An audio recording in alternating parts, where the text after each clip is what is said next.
Welcome, viewers. This is the closing session of Asian Literary Society's special event, Caravan Bhutan. And we have with us the ambassador of Asian Literary Society, IFS, Mr. Amarendra Khatua. Welcome, sir. Mr. Amarendra Khatua belongs to Indian IFS 1981 batch. In his diplomatic career, he has held varied positions in the Ministry of External Affairs and Indian missions abroad. At the Ministry of External Affairs in New Delhi, he has worked in different capacities in key divisions that include Finance, Administration, North Division, and Latin America Division. He has also served in the Ministry of Commerce and Industry, Planning Commission, and Ministry of Industry. He has held the positions as Director General, Indian Council for Cultural Relations, Dean, Foreign Service Institute, and also held the post of Secretary, Special Assignment in Ministry of External Affairs. He managed trade and economic wings in various Indian missions, including Madrid, Mexico City, Karachi, Moscow, and New York. He was Ambassador of India to Argentina with concurrent accreditation to Uruguay and Paraguay from 2012 to December 2015. Ambassador of India to Côte d'Ivoire and concurrently Ambassador to Guinea and Liberia, High Commissioner of India to Sierra Leone from 2005 to 2007. He has also served as Special Envoy to South Sudan and Sudan to broker peace between the two countries. He also served as Secretary in Ministry of External Affairs, Government of India. Mr. Khatua is a brilliant poet, and many of his poems are translated in several major languages of the world: French, German, Russian, and Spanish. Welcome, sir. Thank you, Dr. Sarma. You have conducted the presentation tremendously well. Thank you, sir. When we are talking about Bhutan, I thought 3-4 things we missed. Next time we'll do that. Discussion on Bhutanese textile, discussion on Bhutanese carpet, discussion on Bhutanese handicrafts. My personal dealing with Bhutan started since 1983, continued till 2000. I must have visited 50-60 times. Whether it is Thimphu, Paro, Chukha, all over I've driven. Like as our famous poet said, Kunzan, she's a legend. She's a huge legend in Bhutan. As she said, Bhutanese way of life is conducted through the waterways and the roads.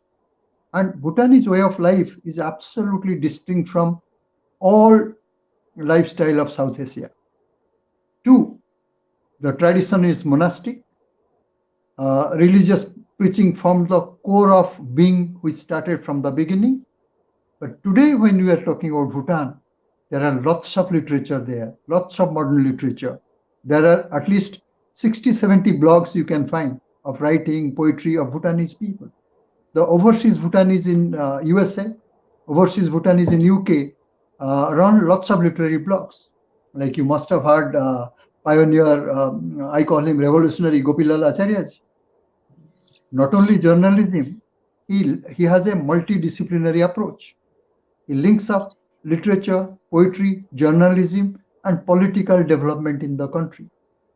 When we used to go in the late 80s to Bhutan, we used to play football with the present king in Paro.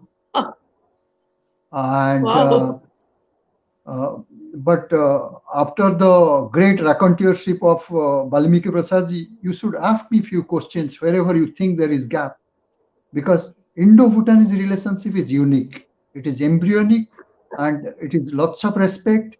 And also Bhutanese have nurtured their civilization in such a way, it is between monastic existence and gross GNH, the happiness.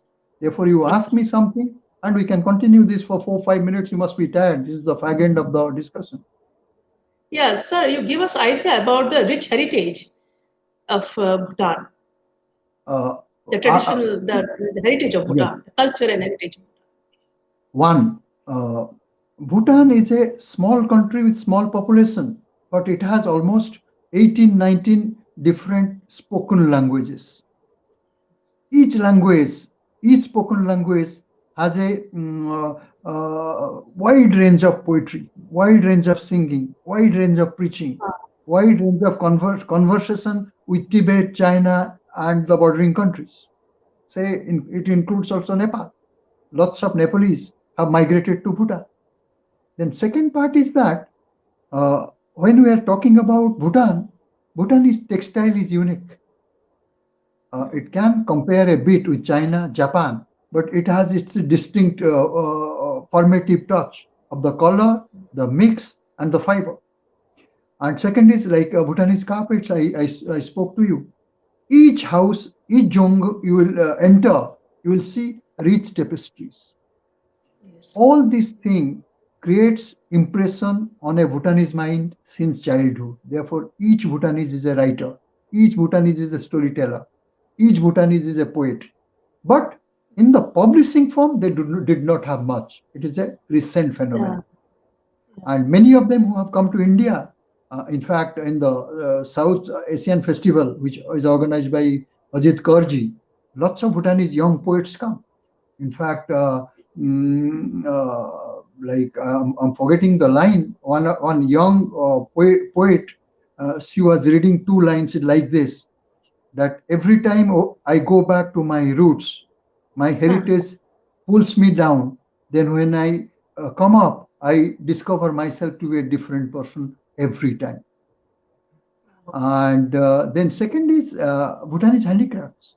It's quite rich. Now it is getting organized because Bhutanese per se is too busy in the daily life cycle. That is earning the money, praying so many times, following a religious principle, trying to be happy. In this process, lots of outside elements have come in.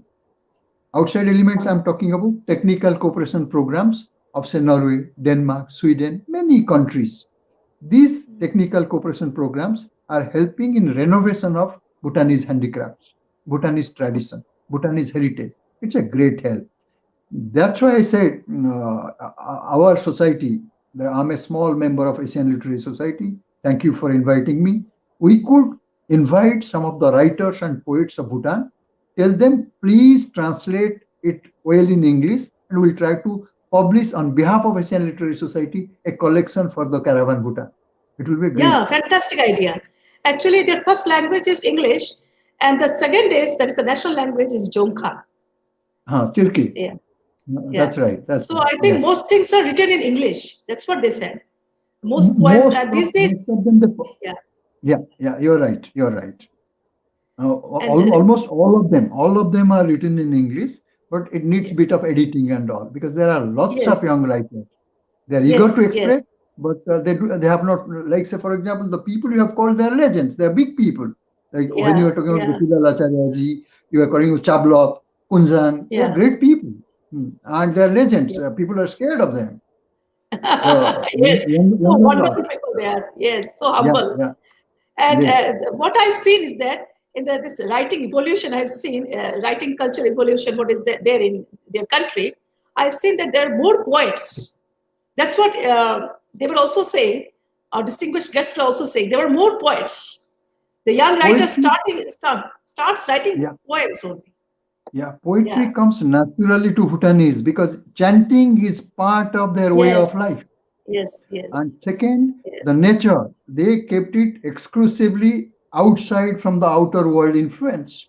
The river, the roads, the mountainous roads coming all over Bhutan, these are the things from the childhood it brings poetry in a Bhutanese mind. Yes.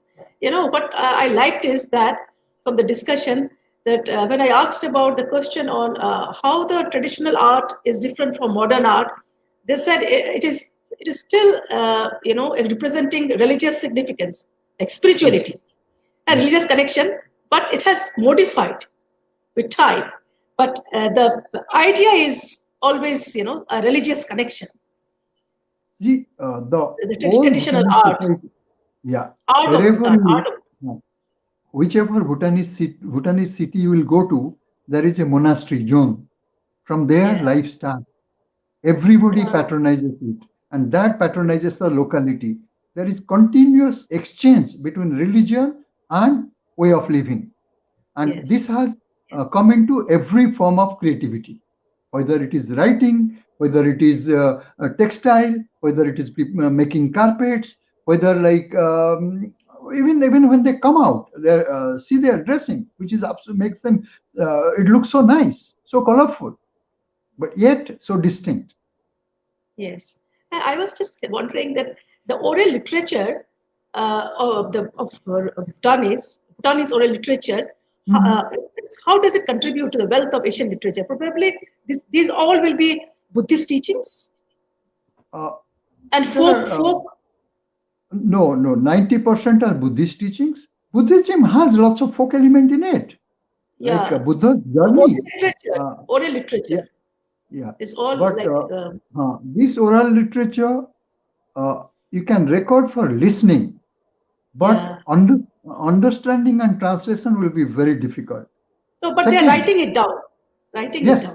Now they are trying to that the script I was talking about. No, this script is recent. They are trying to write it down, but it will take some time to develop. Yes. But what we can do, we can translate the modicum of the gist of it into English, and then many research scholars from Northeast and other universities, they are being encouraged to do the studies on that. But it will take time, because Bhutan is a society who just cannot open it up to the outside world. It is so unique that it needs also protection. Slowly, the process has started. One, journalism has started. A constitutional monarchy. These are new things. And say, for example, sports has made a big way into Bhutan. Earlier it was football, archery and all. Now all kind of sports have started coming. Fourth, because of the scholarship and technical cooperation, migration of Bhutanese to different parts of the world has started. Things are changing. Therefore, protection of the heritage, development of literary spirit, then development of local handicrafts, then maintenance of this heritage in such a way that it will be typical Bhutanese. For participation of all people. These are 4-5 elements which will help in promoting Bhutanese art, literature, and culture. Yeah, actually, I forgot to ask, the distinguished guest. I'm more interested in creation myths. Creation, which probably is there. The creation myths, evolution of Earth and human beings. How do they think?